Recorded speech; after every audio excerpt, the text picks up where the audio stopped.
Inicio a la conferencia de prensa del señor Presidente de la República, Martín Vizcarra Cornejo. En esta oportunidad acompañan al señor Presidente de la República, el Presidente del Consejo de Ministros, la Ministra de Economía y Finanzas, el Ministro de Salud, así como la Ministra de Trabajo y Promoción del Empleo. Muy buenas tardes, tengan todos ustedes. Hoy, inicio de semana, lunes 20 de abril, nuevamente estamos con el Premier y 3 ministros que nos acompañan el día de hoy, dar cuenta de información relevante en esta etapa de estado de emergencia. Hoy no hemos tenido reunión de Consejo de Ministros en la mañana, la vamos a tener en horas de la tarde. A partir de las 4 de la tarde tenemos la reunión de Consejo de Ministros, lo que nos ha permitido en la mañana tener información relevante con la Comisión Intersectorial presidida por el Premier, donde hemos recabado la información de los diversos sectores, siempre relevando la importancia de la información del sector de salud, que es el que nos da la evolución de la enfermedad. Sabemos perfectamente, como lo ha dicho el propio ministro de Salud, de una manera muy clara, muy franca, muy sincera, de que estas semanas son las semanas más difíciles de la enfermedad. El COVID-19, por su nivel de evolución en la población, es precisamente donde tiene la mayor cantidad de infectados con este virus, que la curva de crecimiento de los infectados y de los cuales un porcentaje requiere hospitalización e incluso agravan su condición y necesitan cuidados intensivos, esa cantidad de pacientes está más o menos ya cerca de la capacidad de respuesta que tenemos como sociedad, como país, como servicio de salud. Y eso nos llama a ser cada vez más responsables, porque claro, al inicio teníamos capacidades un poco holgadas del sistema de salud para atender a los primeros pacientes que iban requiriendo de los servicios de salud, pero en la medida que van aumentando la cantidad de pacientes, van llegando a nuestra capacidad de atención y entonces se ven en algunos casos donde algunos centros hospitalarios ya tienen su capacidad copada. Todavía no tenemos copada la capacidad del país, pero vemos que la holgura va acortándose, lo que nos obliga a seguir haciendo esfuerzos para aumentar la capacidad de respuesta mientras que sigue aumentando la demanda de estos servicios. Entonces, tenemos que no hacer otra cosa que reiterar en el esfuerzo, reiterar en el compromiso, sacar más fuerzas aún. Son en estos momentos donde autoridades, instituciones y población tenemos que poner todo de nuestra parte para poder pasar esta, que es la etapa más difícil de esta enfermedad. Los datos son los siguientes. Hasta ayer a medianoche, donde hacen el cierre de la información que reportamos todos los días, hay 148.011 personas que han sido muestreadas. De ellas, 41.356 han pasado la prueba molecular y 106.655 la prueba rápida. Del total de personas que han sido evaluados, 131.686 han dado negativo y 16.325 han dado los resultados positivos. Estos 16.000 respecto a los 148.000 del total que han sido muestreados representan el 11%. A la fecha tenemos 1.682 pacientes que se encuentran hospitalizados. Y aquí el esfuerzo es uno solo como país. De los 1.682 pacientes en eSalud hay 841, que es más o menos la mitad de todos los pacientes. 496 están en los diversos hospitales de Minsa, que es más o menos el 30% del total. 202 pacientes están en los hospitales de las Fuerzas Armadas y de la Policía Nacional del Perú, y 143 pacientes, que es poco más del 8%, están en clínicas privadas. Como pueden ver, todos están dando su capacidad hospitalaria para atender las necesidades de hospitalización de las personas que se contagian con el COVID-19. Pero la carga más fuerte de la atención a la población es la que recae en las instituciones del Estado. Es salud, Minsa, Fuerzas Armadas, con sus hospitales de la Marina, de la Fuerza Aérea, del Ejército y la Policía Nacional. Entre todos atienden más o menos al 91.5% de toda la población que requiere hospitalización. Si bien las clínicas privadas están atendiendo a 143 pacientes, solamente es el 8.5% del total de requerimientos de atención en hospitalización. Hemos pedido y hemos trabajado todo el fin de semana con todos los representantes de las diferentes instituciones que brindan servicios de salud, ¿no? Y hoy hemos tenido una reunión muy temprano con la representante, la presidenta de Salud, el ministro de Salud, los ministros de Defensa, que son los que tienen a cargo los hospitales de las Fuerzas Armadas, el ministro del Interior, que hace lo propio con la policía, y hemos hecho un análisis integral de cuál es nuestra oferta que tenemos. Y le hemos, desde el fin de semana, cruzado información, tanto de nuestra respuesta en Lima como en provincias, para sincerarla.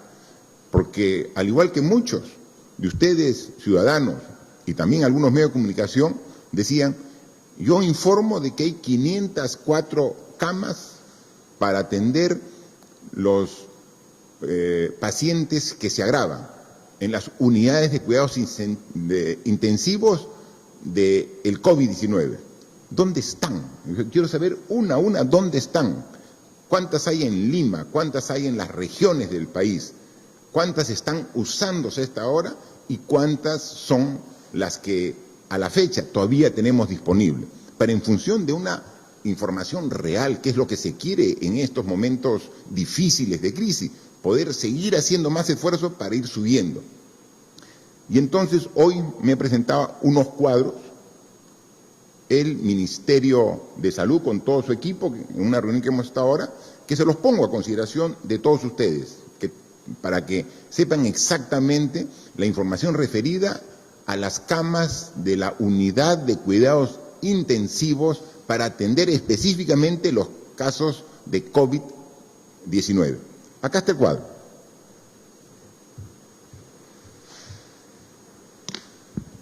Si lo vemos, este es el total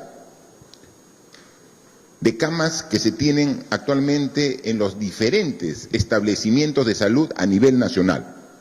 Tenemos aquí que en azul oscuro y azul claro tenemos cuáles son las camas disponibles para UCI para otras enfermedades, porque el hecho que estemos sufriendo ahora a esta epidemia, el COVID-19, no significa que hay otro tipo de enfermedades que también requieren de UCI. Y entonces, en azul están lo total y lo usado de camas para otros requerimientos.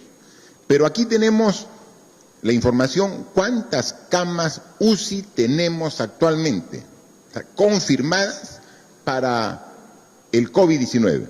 Y el reporte es, a la fecha, 525 camas UCI a nivel nacional.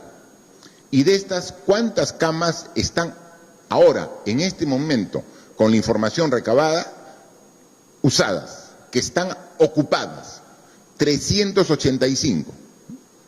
Entonces, a la fecha, al día de hoy, todavía tenemos 140 camas UCI para pacientes que se agravan de COVID-19 a nivel nacional. Y tenemos que hacer el análisis también a nivel de Lima y regiones del Perú. Aquí tenemos, igual, en azul es solamente referencial porque es para otras enfermedades. Lo que hay que prestar atención es lo que está en color rosado, ladrillo, que es específicamente para cuidados intensivos de COVID. Lima Metropolitana y Callao tenemos 379 camas UCI COVID-19. ¿Cuántas tenemos a la fecha utilizadas en situación de ocupadas? 318. Entonces tenemos 61 camas UCI disponibles a la fecha en Lima y Callao. A nivel de las regiones del Perú, tenemos disponible una cantidad menor que Lima, que tiene 379. Tiene 146 camas disponibles. ¿Cuántas se tienen utilizando actualmente en las regiones? 67. Entonces tenemos 79 camas disponibles en las regiones. Esta es información real, esta es información que ha sido verificada al día de hoy, cruzando la data de las provincias, de las regiones, de las Fuerzas Armadas, de la Policía, de las clínicas privadas, de salud y del MINSA. Entre todos, esta es la información. Queremos entrar a un poco más de detalle y entonces el propio Ministerio de Salud ha dividido en 4 el territorio nacional y vemos que en el norte del Perú tenemos Amazonas, Cajamarca, La Libertad, Lambayeque, Piura y Tumbes. Y ahí tenemos cuántas camas son las que tenemos y cuántas van utilizando. Y aquí nos podemos dar cuenta que hay veces que las regiones no actualizan su información. Aquí Tumbes, quien tuve la oportunidad de visitar la semana pasada con el ministro de Salud, tenía 4 camas UCI, pero como Tumbes es una región de frontera y tenía un índice de crecimiento de COVID-19 pronunciado por su condición de estar al lado de Ecuador, el ministro dispuso que se envíen a Tumbes 7 ventiladores mecánicos para que con ello tener 11 camas UCI COVID-19 en Tumbes. ¿Y cuántas se ha reportado? Nada. Entonces, tenemos esta información, es tan exacta como información den a conocer las regiones a través de sugerencias de salud regional, como también las instituciones como de salud. Hemos verificado que las Fuerzas Armadas y que salud como el MINSA sí tiene su información actualizada, falta algunas regiones que actualicen, pero esa es la información relevante que tenemos. Esto es en el norte, en el oriente, ahí vemos Huánuco, Loreto, Madre de Dios, San Martín, Ucayali, donde se tiene algunas, por ejemplo, la oferta en Huánuco tiene 12 camas disponibles y solamente tiene 2 camas utilizadas en la actualidad y se pueden ver esta información. Vemos en el centro del Perú y vemos también la información en el sur del Perú, donde vemos la situación de Apurímac, Arequipa. Hay regiones, por ejemplo, como Arequipa, que tiene, según la información de la región Arequipa, tiene 19 camas disponibles UCI para COVID-19 y tiene 15 utilizadas. Entonces tiene todavía una holgura de 4, ¿no? Huancavelica tiene camas UCI, no las ha reportado y aquí no está esta información. Entonces vemos que hay 2 regiones que falta actualizar la información, que es sumamente necesaria tenerla presente. Y nuevamente retornamos al resumen general. Ahora, a la fecha, tenemos 525 camas UCI disponibles a nivel nacional, de las cuales son ocupadas 385, quedando aquí todavía con una disponibilidad de 140 camas para unidades de cuidados intensivos del COVID-19. El mismo análisis lo vamos a hacer en la próxima oportunidad para hospitalización en general, porque, ¿me disculpa?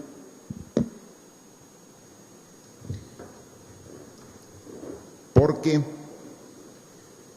en algunos casos también se está llegando a reducir la cantidad disponible, no de camas UCI, sino de hospitalización en general para pacientes que tienen esta enfermedad. Hemos visto algunos hospitales que en el caso aquí en Lima ya tienen su capacidad completamente ocupada. Todavía en Lima tenemos no solamente disponible camas para UCI, sino también para hospitalización, pero ante la cada vez creciente necesidad de atención hospitalaria, hemos ya dispuesto que se incremente en cada hospital una cantidad adicional de camas para atender a la población, pero adicionalmente habilitar 1.000 camas adicionales en las torres de la Villa Panamericana para atender a pacientes que requieren de atención médica que han sido afectados por el virus COVID-19, ¿no? Entonces, eso es sumamente importante para que cuando vaya la demanda llegando a los niveles de que va acortando la holgura, podamos aumentar nosotros la oferta de atención. Para el transcurso de esta semana han informado que vamos a aumentar en 75 camas UCI en esta semana aquí para poder atender a los pacientes que se agravan, 275 camas de hospitalización en general, y en esta semana tendremos 1.000 camas adicionales en las torres de la Villa Panamericana para atender a la población que cada vez demanda mayor atención. Hemos dicho, estas son las semanas difíciles, estas son las semanas que requieren la mayor capacidad de respuesta de todos. Pero una pequeña reflexión. Hoy decíamos que la cantidad de casos positivos a la fecha es 16.325.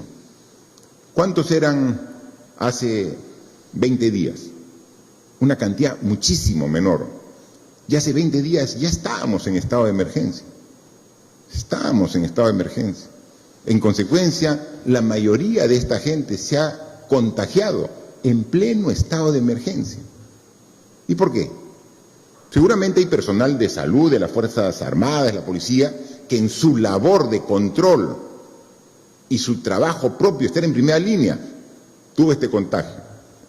Pero la mayoría de gente que se ha contagiado son ciudadanos que salieron sin la protección adecuada, que salieron y quizás confiados en que las medidas que como gobierno estábamos dando eran exageradas, que decirle que salgan y mantengan una distancia de mínimo 1 metro, que no vayan a altas concentraciones de personas, no lo valoraron en su momento. Y en pleno estado de emergencia se contagiaron. En este proceso, ya pasado desde el inicio del estado de emergencia 36 días, yo creo que ya todos hemos tomado conciencia de que esta pandemia no es juego, que esta enfermedad no es una broma, que las recomendaciones que dimos desde el inicio y las decisiones drásticas que dimos eran sumamente necesarias, que todos las respetemos.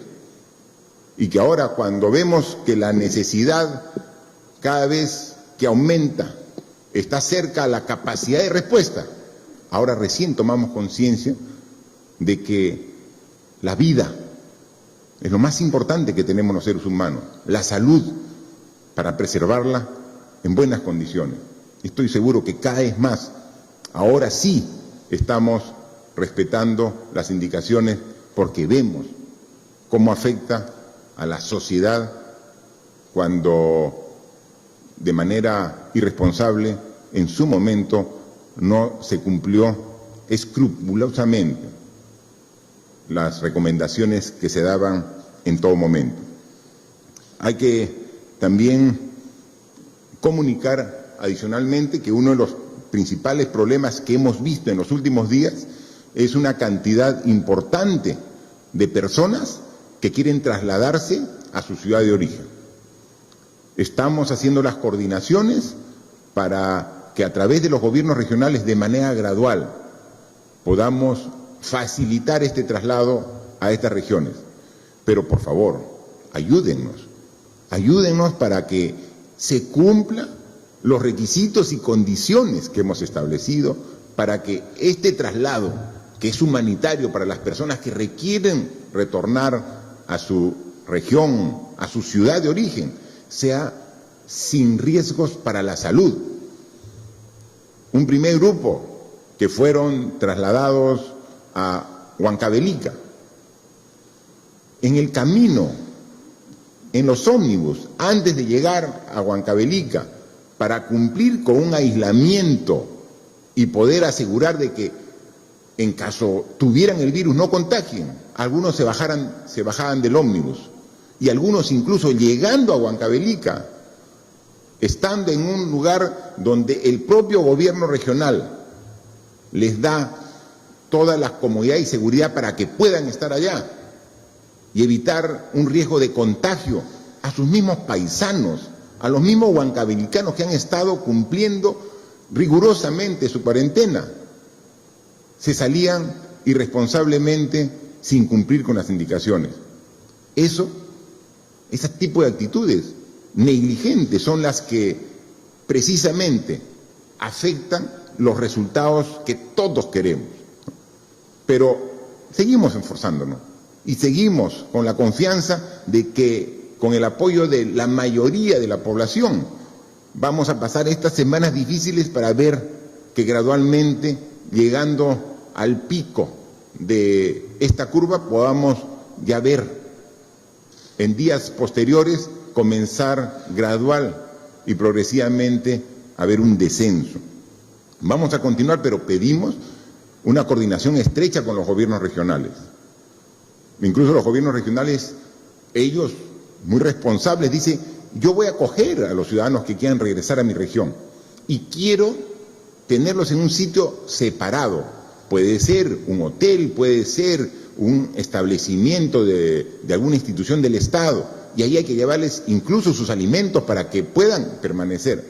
Pero algunos no tienen presupuesto para ese fin, algún gobierno regional. Hoy he firmado un decreto de urgencia donde se transfiere recursos para que los gobiernos regionales puedan disponer del presupuesto correspondiente para acoger. Como le digo, tiene que ser gradual y empezando por las personas más vulnerables, para llevarlos a su región y verlos. Apóyennos. No podemos poner en riesgo el esfuerzo que 36 días estamos haciendo todos los peruanos por un traslado desordenado. Comprendemos la situación y entonces lo que también hemos dispuesto, que mientras se logra preparar a las regiones para que puedan recibir gradualmente a estas personas que tienen necesidad de regresar a su tierra, nosotros también atenderlos acá, y van a tener que pasar una prueba de descarte previamente antes de regresar a sus regiones. Pero eso requiere colaboración de los gobiernos regionales con nosotros, que está llevando las coordinaciones el presidente del Consejo de Ministros, pero adicionalmente requerimos la colaboración de los propios ciudadanos que tienen esta necesidad de regresar a cada una de sus regiones. Hemos visto en algunos medios de comunicación una serie de denuncias de actos de corrupción de los 3 niveles de gobierno. No se salva nadie.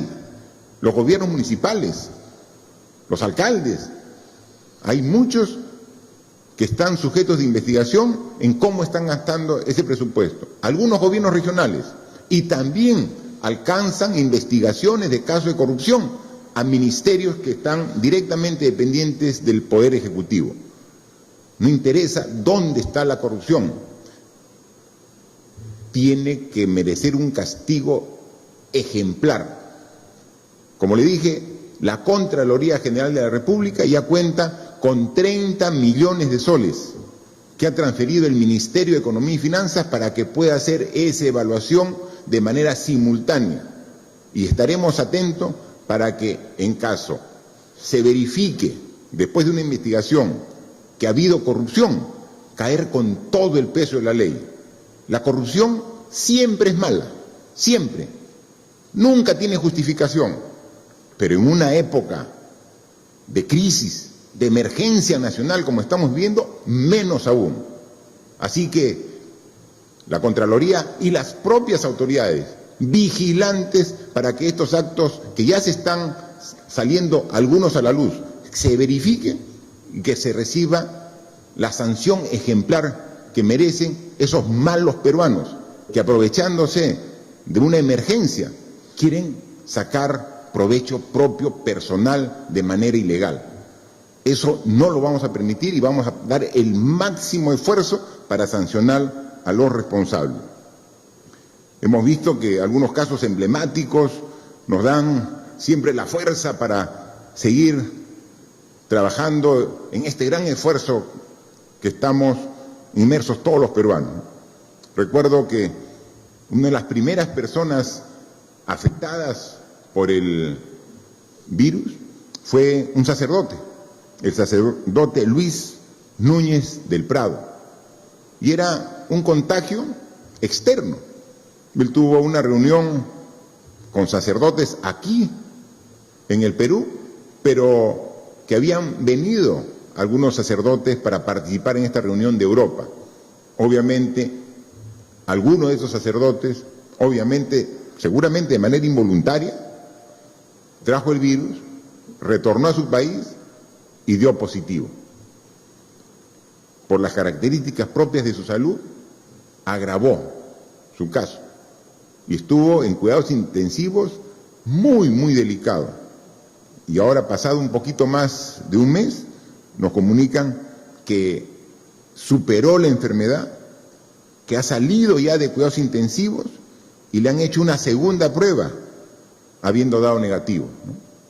Un caso emblemático porque fue uno de los primeros que entró a cuidados intensivos y con todo el esfuerzo de médicos y enfermeras ha superado esta enfermedad. Hay lamentables casos de personas que no logran vencer la enfermedad, que su condición de edad avanzada o su condición de enfermedades previas a la infección de este virus lo pone en una condición muy vulnerable y que con el virus, por más esfuerzo que se ha hecho en algunos casos, se ha perdido la vida. Hay casos como el del sacerdote que finalmente vencieron al virus, ya están dados de alta hospitalaria y vemos como ese también hay muchos casos que nos dan fuerza para seguir trabajando por todos los pacientes infectados con el COVID-19. Veíamos también alguna información relevante de Cusco, ¿no? Donde también han hecho un buen manejo de los pacientes hospitalizados y que prácticamente en un grupo importante de los que estaban ya también fueron dados de alta, ¿no? Entonces, hacer todo el esfuerzo, interactuar, coordinar. Hemos visto que también hay malos ejemplos, que una falta de coordinación entre dos centros hospitalarios de una misma región hacen perder tiempo valioso que después ya no se puede recuperar y muchas veces se ha pagado incluso con la vida. Ese tipo de errores tenemos que evitarlos, los reconocemos, nos duele y tenemos que hacer el esfuerzo de corregir. Tenemos aún, con menos holgura, tenemos capacidad de respuesta. Así que vamos a seguir luchando contra esta enfermedad. Es dura, es muy demandante, pero eso tiene que generar en nosotros mayor convicción y fuerza para sacar las energías necesarias entre todos para seguir combatiendo.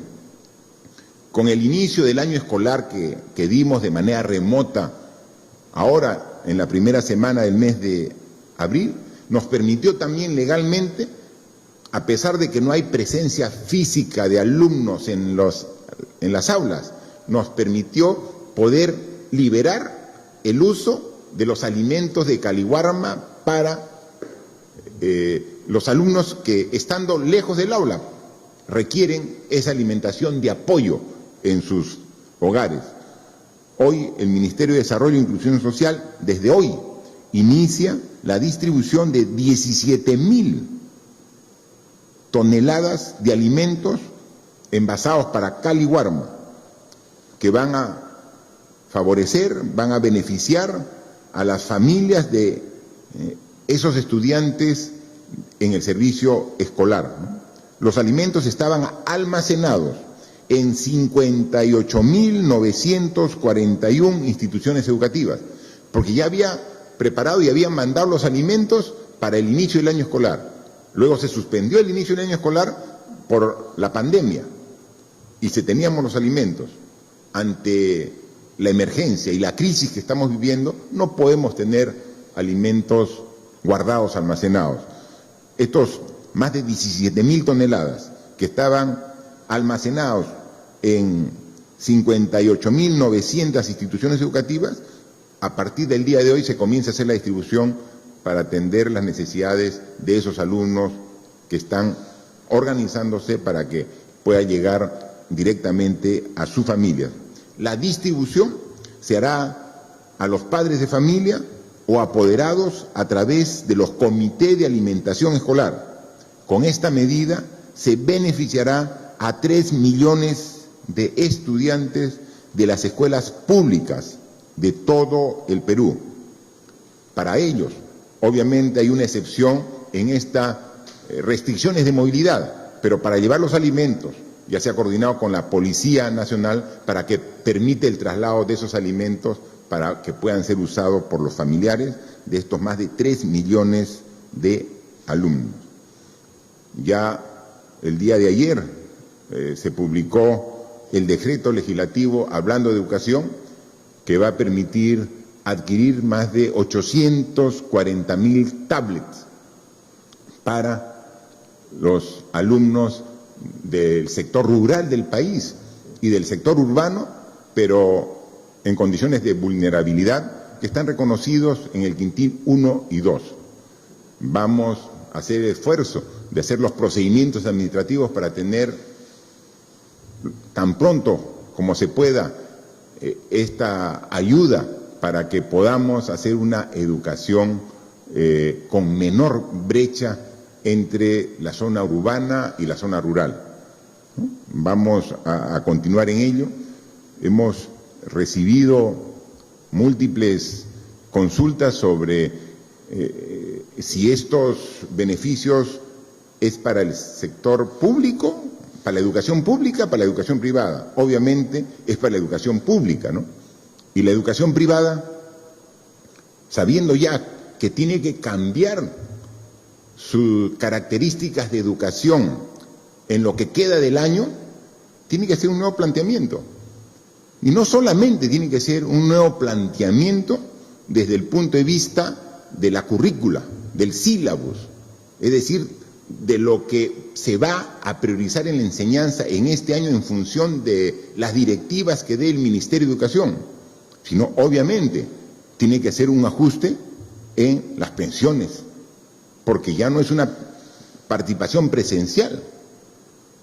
Y ya hemos conversado con el ministro de Educación para que los alumnos, dentro de una programación y una estrategia del Ministerio de Educación, que requieran migrar de una educación privada a la educación pública, vamos a generar las condiciones para poder incorporarlo.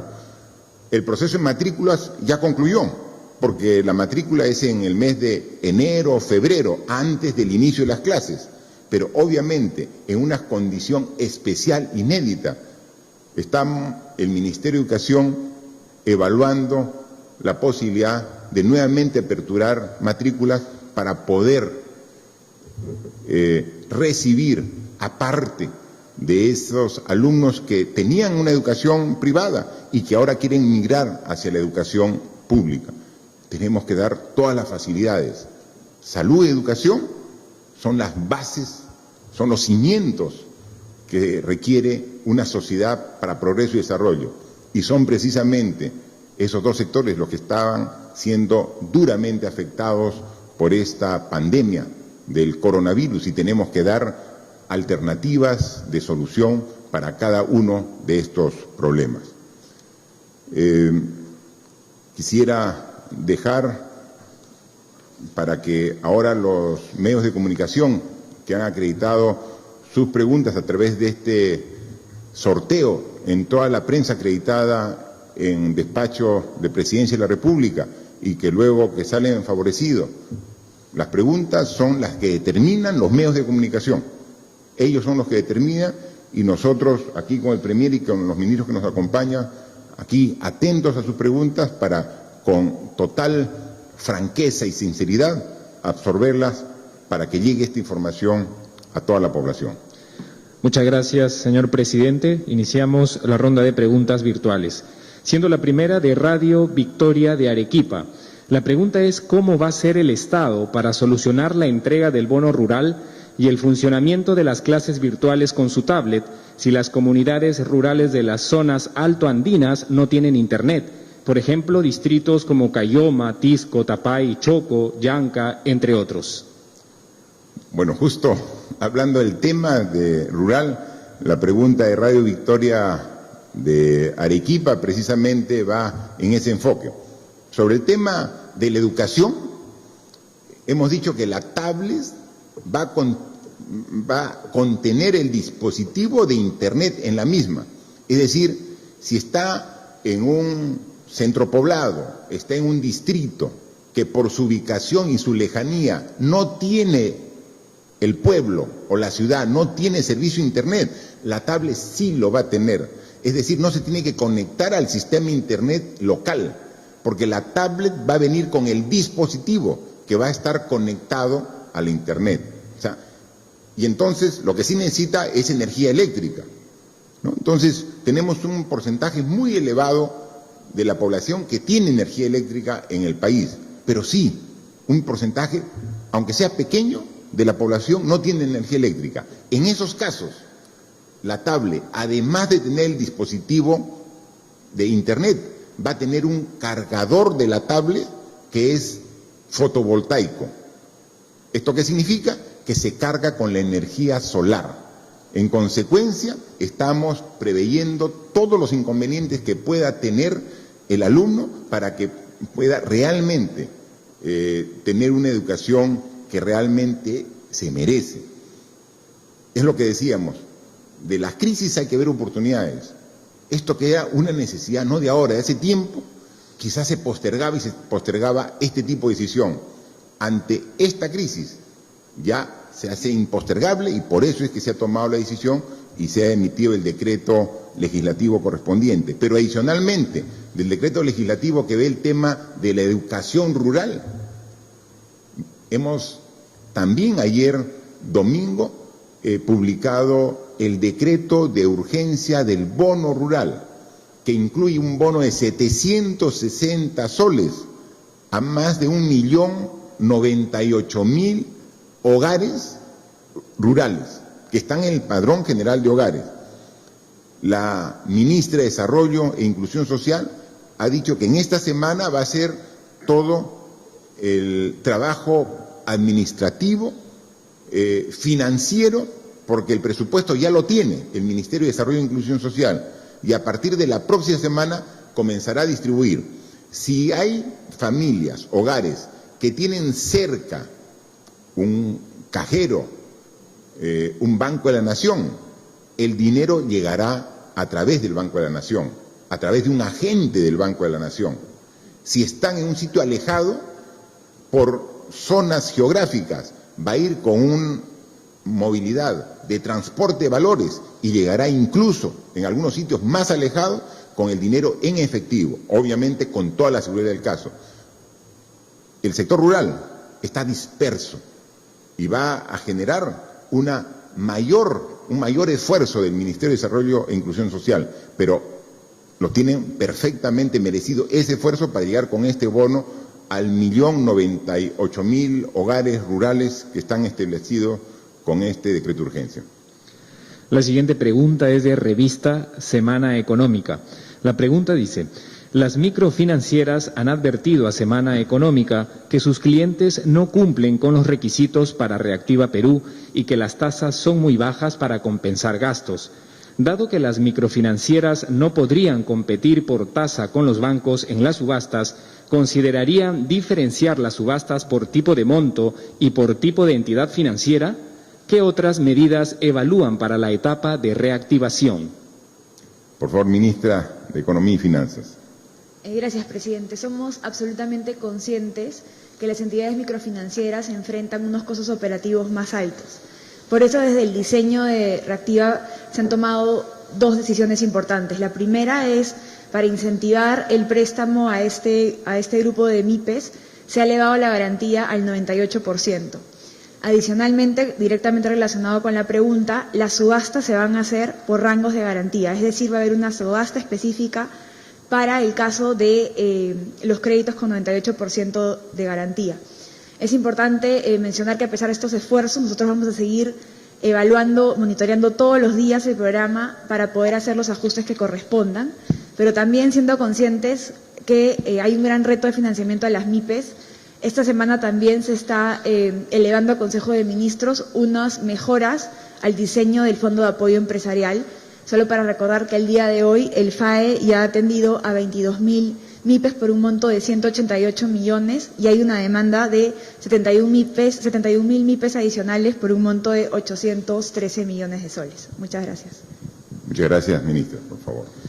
La siguiente pregunta es del diario La República. La pregunta es: ¿cuántas empresas ya enviaron su solicitud para aplicar la suspensión perfecta de labores? Además, antes que se publicara el decreto de urgencia, la ministra de Trabajo indicó que iba a haber filtros para las empresas que se iban a acoger a esta figura y que incluso aquellas que se acogen a beneficios del Estado no deberían aplicarla. Sin embargo, la norma es muy general. ¿Cuándo se publica el reglamento? ¿Van a corregir o subsanar los vacíos? ¿Cuál es la cantidad real de camas UCI ocupadas actualmente? El reporte de ayer decía que eran 167. Entonces, ¿por qué los hospitales de ATE no reciben pacientes críticos? En la semana murieron 2 personas en la puerta del hospital de Vitarte. La pregunta del diario La República tiene dos partes bien claras y definidas. La primera la va a contestar la ministra de Trabajo y la segunda parte el ministro de Salud. Por favor. Gracias, presidente. Con relación a la pregunta, quiero puntualizar que la suspensión perfecta de labores es una figura excepcional. El decreto de urgencia 038 así lo establece. En ese sentido, para responder puntualmente a la pregunta, tenemos registradas alrededor de 5.200 empresas que han solicitado acogerse a esta modalidad, de las cuales más de 3.200 declaran formar parte del registro de las micro y pequeñas empresas. Hecha la corroboración con la planilla electrónica, como corresponde a la Autoridad de Trabajo, se determinará si es que estas empresas que se han declarado como parte del registro de la microempresa, corresponde que sus trabajadores reciban la bonificación excepcional de emergencia, estando alrededor del 65% el número de estas microempresas que podrían estar beneficiándose sus trabajadores con la bonificación excepcional y de emergencia.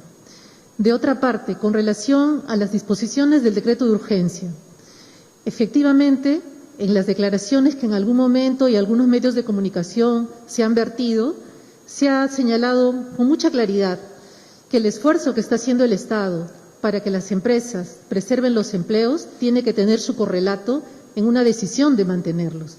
En ese sentido, el decreto de urgencia 038 prevé que aprobemos disposiciones complementarias a efectos de establecer esas condiciones, esos filtros, a fin de que se haga uso de esta figura, como vengo diciendo, de manera excepcional y que la preservación de los empleos se dé como un legítimo esfuerzo y compromiso del sector empresarial en esta situación de crisis, así como asistiendo el derecho de los trabajadores a mantener los mismos, reiterando, finalmente, que como autoridad de trabajo no permitiremos ningún tipo de abuso en el uso de esta modalidad. Gracias.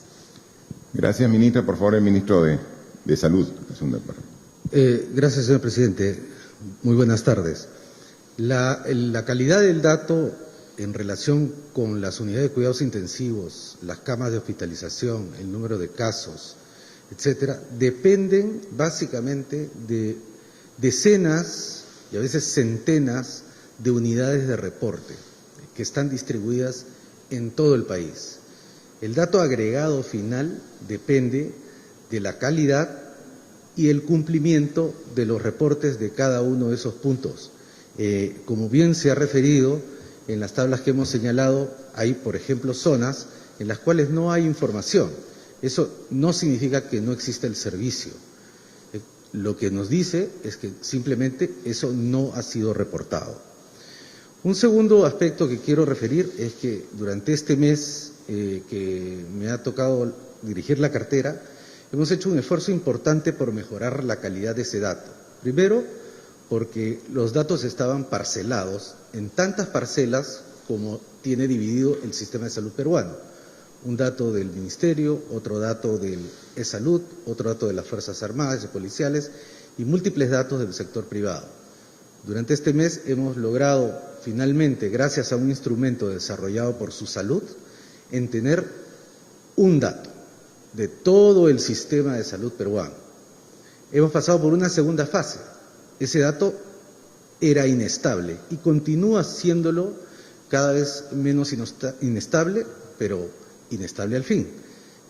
El tercer elemento que está creando que el dato que ustedes reciben a diario tenga ciertas variaciones, algunas grandes, otras menores, se debe también a que hay una velocidad de crecimiento de la epidemia, especialmente en estas semanas. En estas semanas estamos recibiendo cada vez mayor cantidad de pacientes a nuestros servicios. Finalmente, también la unidad de medida, que es unidad de unidad de cuidados intensivos, es una medida compuesta por varios elementos: una persona, una cama y equipos. Si en algún momento el equipo se deteriora, o la cama se deteriora, o la persona renuncia o se contrata, inmediatamente la cama aparece como existente o inexistente. El mercado laboral durante la epidemia ha sido muy dinámico y continúa siéndolo, de tal manera que nos ha obligado a crear otras fuentes de datos para poder hacer que ustedes tengan el mejor dato posible para el día de hoy. Y continuaremos los esfuerzos para mejorarlo y desagregarlo por cada una de las regiones y, si es posible, por cada uno de los hospitales del país. Finalmente, este dato que ha presentado el presidente el día de hoy va a ser colocado en nuestra página web para que, junto con el número de casos, también ustedes puedan ver el número de camas disponibles y cuál es su variación día a día. Bien, solamente complementando al ministro, hay una interrogante que se hace y que es necesario aclarar. Dice, del último reporte de personas en cuidados intensivos al que hemos dado ahora, hay una diferencia notable, porque hemos logrado por fin integrar toda la información en una sola plataforma. Miren, ¿cómo estaríamos como sistema de salud que para saber esta información teníamos que, a través del Ministerio, llamar a cada hospital, llamar al ministro de Interior para que nos diga cómo está el hospital de la policía, llamar a la presidenta de Salud para que nos diga cuál es la situación de los hospitales de salud, cómo está Rebagliati, cómo está Almenara, cómo está... Ahora es una sola plataforma donde tienen la obligación, bajo responsabilidad, los encargados, de reportar 2 veces al día la información que hemos solicitado. 7 de la mañana y 7 de la noche. Porque obviamente la información es dinámica, ¿no? Hemos dicho la noticia sobre la buena noticia de que el sacerdote Luis Núñez del Prado superó la enfermedad. Eso es lo más resaltante. Pero como una información complementaria, dejó su cama UCI. Entonces queda una cama disponible más que se suma a la disponibilidad y otros obviamente la usan. Entonces esto es dinámico y esta información 2 veces al día la actualiza el Ministerio. Y tenemos, por ejemplo, se ha dicho que acá en Lima hay 61 camas disponibles. Básicamente las tiene ahorita disponibles los hospitales de salud, principalmente el Hospital Rebagliati y algunas clínicas privadas.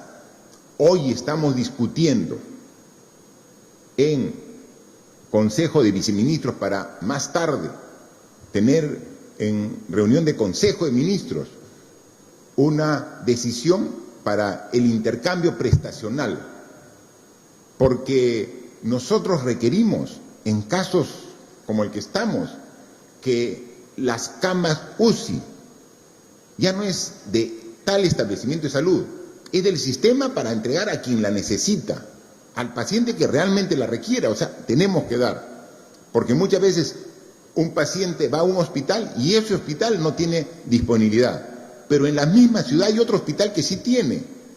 Y esta falta de información que no estaba integrada, como hoy día en esta reunión que estábamos con la jefa del Comando de Operaciones, la doctora Pilar Macetti, quien acompañaba al ministro de Salud, dijo: mire, presidente, esto lo hemos logrado después de 80 años, que cada institución de salud es una isla cerrada, que no da información, que privilegia para ellos información, cuando la salud es un bien social y que todos debemos compartir esta información. Perfecto, ahora tenemos la información.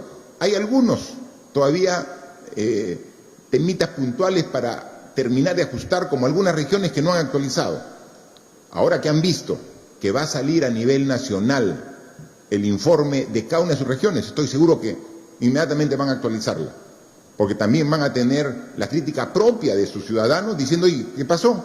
¿Por qué no está la región Ucayali y no ha actualizado? ¿No? Entonces, esa es la información y la juntamos a través de macroregiones también, porque hay veces hay una región que tiene recursos disponibles y la región vecina no tiene. Entonces también hay que ver cómo se complementa con un análisis macrorregional. Entonces hay que trabajar. Y cuando hablamos de camas UCI es con ventilador mecánico. O sea, nosotros ahorita tenemos un estimado de un poco más de 900 camas UCI, pero solamente 525 están con su ventilador mecánico. No vamos a dar información falsa. Si no tiene ventilador mecánico, no la podemos considerar como cama UCI. Tiene todo lo demás, pero le falta el ventilador. Está en proceso de llegada las compras de los ventiladores mecánicos. Está adicionalmente, ya esta semana va a entregar los primeros ventiladores fabricados por la Marina de Guerra. Un esfuerzo de la empresa privada con la Universidad Católica también está trabajando la fabricación. Entonces, en los próximos días vamos a tener un incremento de la capacidad de atención a través de UCI con los ventiladores que llegan. Tenemos camas, pero falta ventilador. Ahora tenemos 525 completas, con equipamiento, pero lo más importante, con el personal de salud necesario. Entonces, vamos a seguir trabajando y vamos a dar esta información y vamos a poner de conocimiento público dónde están para que se pueda ser de acceso y poder dar el mejor uso de esta información para atender la salud y hacer el esfuerzo de salvar vidas. Y haceremos el máximo esfuerzo, pero por más esfuerzo que haya, hay algún tipo de organismo que finalmente, por la edad avanzada o por las enfermedades previas que tenía, por el esfuerzo máximo que se haga, hay algunos casos que lamentablemente no se pueden recuperar de esta enfermedad. Entonces, a pesar de todo lo que se tiene, va a haber gente que lamentablemente va a perder la vida. Por eso, ¿cuál es la mejor forma de asegurar que no se va a perder la vida? Que no te contagies. O sea, la mejor forma es que no te contagies. Y esto que hace 36 días parecía que era un exceso, que era una exageración. ¿Te das cuenta que el esfuerzo, no te contagies? Y si bien todos debemos hacer el esfuerzo de no contagiarnos, principalmente cuidar a los adultos mayores, principalmente cuidar a los que ya tienen una enfermedad, porque con esa enfermedad, con la edad, más el virus, ponemos en alto riesgo la vida de esa persona. Entonces, le daremos su cama, pondremos el esfuerzo de UCI, pero la mejor forma de evitar la pérdida de la vida de las personas es evitar el contagio con el virus, y no nos cansaremos de decirnos que para eso no salgas, y menos si tienes este tipo de riesgo.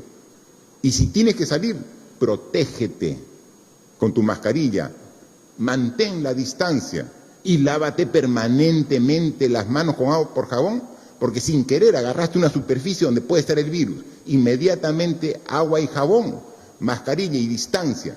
Y mejor, si estás en tu casa, es la mejor forma de evitar la afectación de tu salud con la posible pérdida incluso de la vida, como hemos visto, que lamentablemente ya hay casos importantes aquí en nuestro país. La siguiente pregunta es de la revista Caretas. En su momento, Caretas dio cuenta del ofrecimiento que hizo en febrero el laboratorio Roche al Instituto Nacional de Salud sobre un lote de pruebas de detección. Anoche un reportaje televisivo trató sobre otra oferta rechazada en marzo, aparentemente con buenas condiciones. Es evidente que en las últimas semanas la estrategia de diagnóstico por parte del Estado se ha tornado mucho más agresiva. ¿Cuál será el papel que tenga de aquí en adelante el sector privado en este respecto? Por favor, ministro de Salud, hay dos temas importantes que siempre es necesario dar la información. Gracias. Nosotros saludamos la vigilancia que nos hace constantemente los medios de comunicación, porque nos permite estar también alerta de que no penetre o nos mine la corrupción en el sector en cualquiera de sus niveles. Felicitamos el periodismo de investigación al mismo tiempo, pero los invitamos a tener una comunicación más fluida con el despacho ministerial para otorgarles la información que ustedes requieren.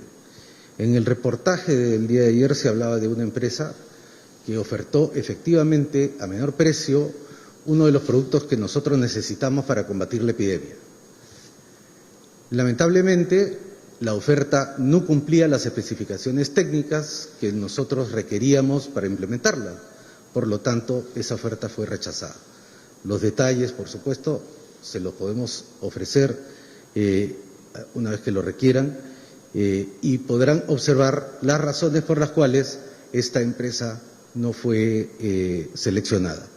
En otros casos también hemos recibido algunos reportajes que señalaban dudas sobre la compra de otros productos y nosotros hemos informado en detalle las razones de cada uno de estos procedimientos. En relación con el sector privado, nuestra relación sigue siendo fluida, tanto como proveedores de los distintos productos que nosotros requerimos, así como el intenso trabajo que ha hecho el sector privado por movilizar recursos de donación para los esfuerzos del Ministerio de Salud y de otros estamentos del Gobierno. Muchas gracias, por favor. Para culminar esta ronda tenemos la pregunta de la Asociación de Prensa Extranjera en el Perú, APEP. Presidente Vizcarra, en 2 días la cifra de muertos subió de 300 a 400 y muchos fueron por falta de atención en cuidados intensivos o ventiladores mecánicos, según reportes de la televisión local. Se ha dicho varias veces que hay más de 500 camas UCI. ¿Dónde están? ¿Cuántas hay en Lima? ¿Cuántas en provincias? ¿Están todas operativas? ¿Cuántos pacientes UCI hay en ATE, que fue anunciado como el centro de atención de pacientes graves? Por favor, ministro de Salud. Aunque ya hemos dado los cuadros, pero creo que siempre es bueno complementar la información. Sí, gracias, señor presidente. Efectivamente, la data va a estar publicada el día de hoy en detalle acerca de la segunda parte de la pregunta. En la primera parte de la pregunta está en relación con la mortalidad. Y la mortalidad no solamente se debe a la violencia con la que afecta este virus a las personas más vulnerables, también está relacionada con nuestra propia organización. la organización del sistema de salud que pueda hacer seguimiento en el domicilio, una hospitalización temprana frente a signos de alarma y eventualmente el soporte de las unidades de cuidados intensivos. En relación con lo primero, con la vigilancia, ya hemos incrementado nuestra capacidad diagnóstica para poder hacer seguimiento a los pacientes.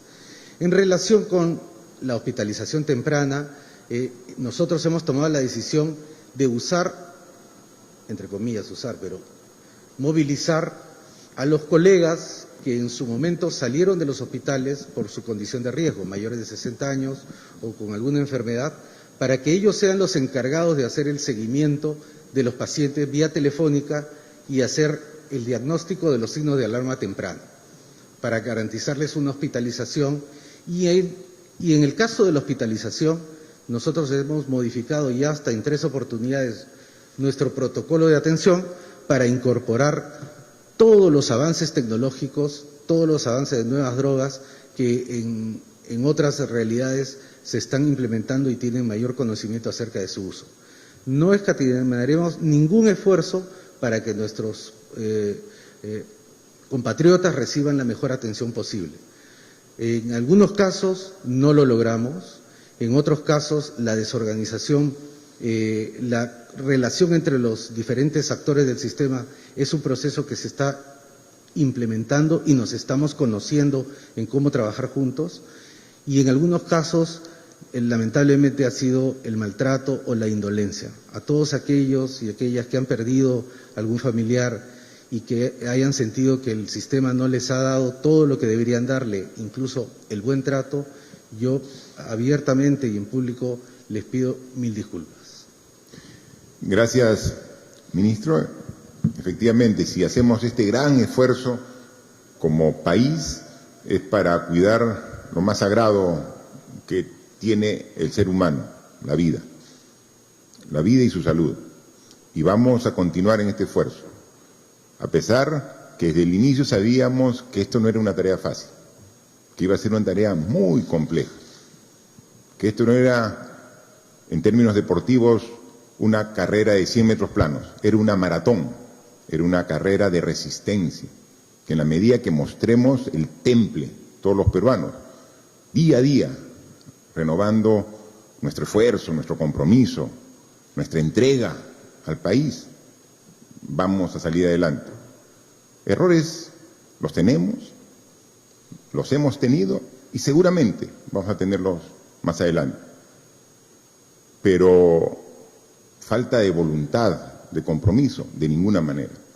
Sabemos que esta tarea solamente va a tener el resultado que esperamos si somos disciplinados y somos perseverantes.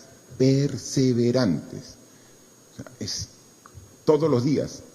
A veces el esfuerzo diario puede minar en algún momento el entusiasmo.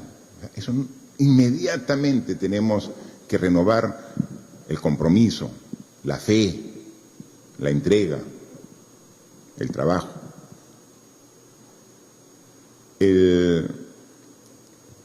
La enfermedad, la pandemia, tiene una serie de etapas, desde el contagio inicial, el caso asintomático. Me contagié pero no siento nada. Qué bien por ti, pero puedes contagiar. Me contagié pero parece una gripe simple. Qué bien por ti, porque eres parte del 85%. Pero hay un 15% importante de la población que se va a afectar y que va a tener que ir al hospital. Un hospital que, como ya sabíamos, tenía deficiencias. Antes del coronavirus no teníamos que esperar semanas o meses para tener una cama en un hospital. No era así. Ese es nuestro sistema de salud, que tenemos que cambiarlo. O sea, antes del coronavirus. Ahora estamos hablando 2.000 hospitalizados. Si antes, sin coronavirus, nos daban una cita en el hospital para dentro de 3 meses, o nos daban una cita para atención hospitalaria de acá a 45 días. Y sobre esa situación tan dramática que teníamos en el sistema de salud, que nos llevó a a nombrar este año como el año de la universalización de la salud, porque teníamos que cambiar eso. O sea, antes de esta situación sabíamos que teníamos una situación mala en el sistema de salud, y por eso dijimos, ya desde el año pasado, recuerden, ciudadanos, compatriotas, recuerden, tomamos medidas como vamos a hacer el acceso a los medicamentos a través de los medicamentos genéricos, a pesar que había una fuerte resistencia empresarial y un lobby político para no hacerlo, y lo hicimos. Y este año dijimos, vamos a hacer la universalización de la salud para precisamente cambiar esta situación, poner el máximo esfuerzo. Y en los primeros meses, el primer trimestre del año, viene este virus, esta pandemia que complica las cosas, las hace más complejas.